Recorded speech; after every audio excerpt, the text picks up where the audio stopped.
permis à un non-juif d'étudier la Torah? Si oui, dans quelles conditions? Réponse.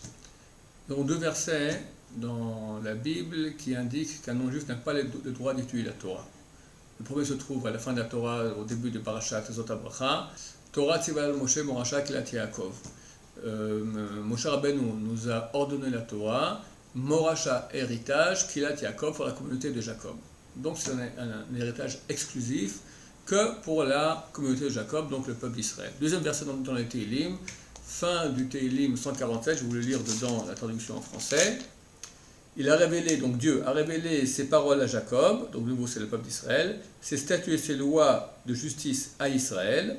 Il n'a fait cela pour aucun des autres peuples, aussi ces lois leur demeurent-elles inconnues. Alléluia. Donc là nous apprenons que les non-juifs n'ont pas le droit d'étudier la Torah. Néanmoins, il est écrit dans le Talmud qu'un non-juif qui étudie la Torah est comparable au grand prêtre, comme ça a dit Rabbi Meir.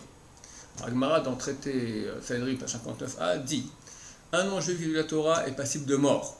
C'est pas qu'on doit le tuer, c'est shalom, à Dieu ne plaise, c'est qu'au niveau des dégâts qu'il fait dans son âme, alors c'est comme s'il est mort. Il est déconnecté de la sainteté d'Hachem. Bien que lui a l'impression qu'il se connecte dans la Torah, au contraire, il se déconnecte. C'est interdit pour lui et il est coupable de mort dans le ciel. Ce n'est pas une mort réelle ici, c'est quelque chose de virtuel, spirituel.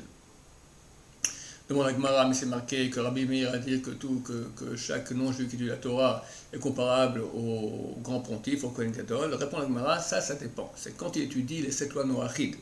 Les non-juifs ont l'obligation de pratiquer les 7 lois noachides, donc ils doivent les connaître. Donc ils doivent étudier toute la Torah, toute la Bible, tous les préceptes relatifs à ces 7 lois noachides. Mais le reste de la Torah qui ne les concerne pas, ils n'ont pas le droit d'étudier. Et ils sont coupables de mort spirituelle s'ils le font. Dès lors, un juif qui enseigne la Torah à un non-juif, lui aussi, il fait un interdit de l'ifne hiver le mirchol. Tu ne mettras pas un obstacle devant un aveugle. C'est quoi? C'est pas si je mets un obstacle devant un aveugle, je ne fais pas cet interdit-là, c'est une façon imagée, c'est faire un péché à quelqu'un. Donc si maintenant un non-juif pose une question et je lui réponds, c'est une question de Torah qui ne le concerne pas, alors je fais moi-même un péché. Pourquoi? Parce que je lui fais faire un péché qui le rend passible de mort spirituelle. Et pourquoi je devrais avoir ça sur la conscience? On me dira comment c'est que maintenant je mets tous mes cours sur internet, je donne des réponses écrites même aux goïm. La réponse est que je ne vise pas les non-juifs, je vise les juifs. Maintenant que le goï veut aller maintenant par lui-même regarder, c'est son problème, c'est pas mon problème. Moi je vise les juifs. On ne peut pas m'empêcher d'enseigner la Torah aux juifs. Il y a 3 cas néanmoins où les non-juifs ont le droit d'étudier la Torah. C'est-à-dire qu'on peut leur répondre, ils peuvent soit étudier, soit on peut leur répondre des paroles de Torah. S'il vient attaquer la Torah, il pose une question en tant qu'attaque. Alors là, on doit lui répondre pour lui montrer qu'il a tort et que c'est la Torah qui a raison. Deuxième point, il aimerait éventuellement se convertir. Et après se convertir sans connaître vers quoi on va.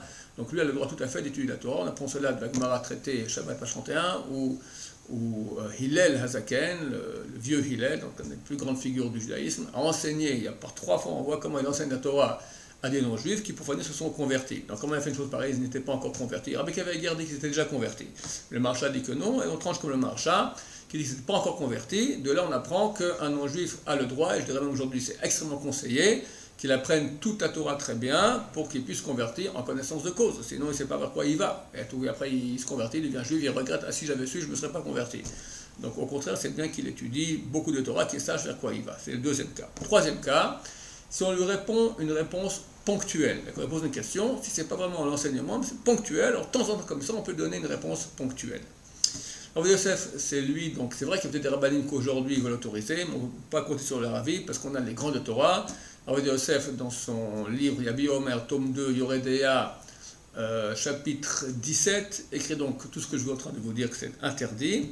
Et pose la question, on voit bien que du temps de Josué, la Torah a été écrite en 70 langues sur des rochers enduits de plâtre. C'était à Shrem, près du mont Eval, là-bas il y avait un autel. Et la Torah a été écrite d'abord en 70 langues, pour que les goïms viennent et voient que vaut notre Torah et se convertissent. Alors répondre à ça, c'était ponctuel, c'était à l'époque, pour leur donner l'occasion de se convertir, de connaître la Torah et ainsi pouvoir se convertir ou pratiquer la Torah en tant que non-juif. Dès lors qu'ils n'ont pas profité de cette occasion-là, ces pierres ont été effacées, et dès lors, ils n'ont plus le droit d'étudier la Torah, à moins qu'ils se convertissent, ou à moins qu'ils veuillent se convertir éventuellement. Il y a des livres écrits, en hébreu en tout cas, et ce serait bien que quelques personnes les traduisent. Un des grands spécialistes des Noachites, c'est le Rav Yoel Schwartz, qui est un très grand Talmid Chacham, ici à Jérusalem. On peut lui écrire, il répond, il a aussi des traducteurs digital, donc même du français et de l'anglais, il peut répondre. Et il a écrit, j'ai ici dans la bibliothèque des livres écrits pour les non-juifs sur la Torah, mais d'après ce qui est permis aux non-juifs d'étudier. Mais un non-juif comme ça, par curiosité ou par plaisir ou par excitation intellectuelle, veut maintenant étudier la Torah des juifs, c'est absolument interdit, et il se met en danger de mort spirituelle, à Dieu ne plaise. Alors que Dieu nous aide, Hachem, à bien mettre les limites, qu'est-ce qui est permis, qu'est-ce qui est interdit, et ainsi tout le monde sera content. Amen.